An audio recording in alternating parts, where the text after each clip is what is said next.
Depuis plus d'un demi-siècle, l'Outre-mer fournit des footballeurs de talent à l'équipe de France. Cette année encore, sur la liste des 23 joueurs retenus pour la Coupe du Monde en Russie, il y a le Guadeloupéen Thomas Lemar et le Martiniquais Raphaël Varane. L'équipe de France, c'est quelque chose qui est énorme à nos yeux. Près de 50 ultramarins ont déjà porté le maillot des Bleus. C'est le Guyano-Sénégalais Raoul Diagne qui, en 1931, ouvre le bal. Diagne, un défenseur au style aérien, surnommé l'araignée noire. Depuis, d'autres ultramarins ont tissé leur toile dans l'équipe nationale. Gérard Janvion, Louis Cercès, Lilian Thuram, Thierry Henry, Marius Trésor et j'en passe.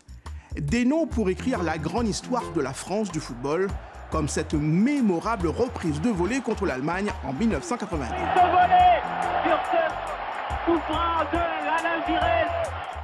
C'est vrai que les gens, quand ils parlent de la Coupe du Monde de l'équipe de France, ils aiment bien se remémorer cette demi-finale de 82. Mais on me donnerait à choisir.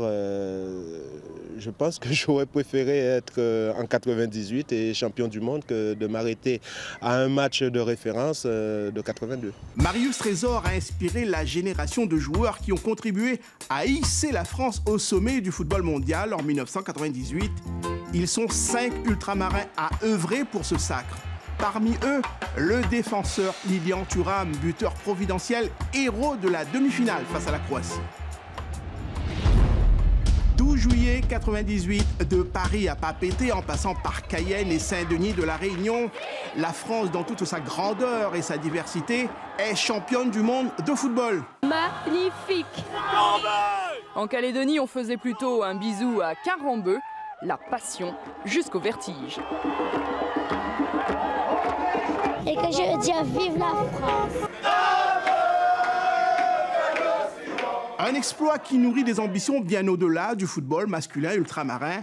Depuis les années 2000, les Antilles fournissent des championnes à l'équipe de France. J'ai beaucoup de fierté de porter ce maillot parce qu'en tant qu'Antillais, on sait d'où on vient.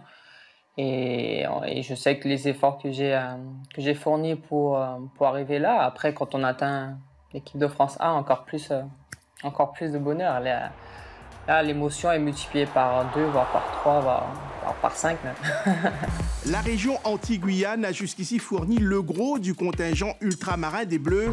Ainsi, quand en 2005 survient le crash de la West Caribbean au Venezuela, c'est toute l'équipe de France de football qui va en Martinique pour rendre hommage aux victimes.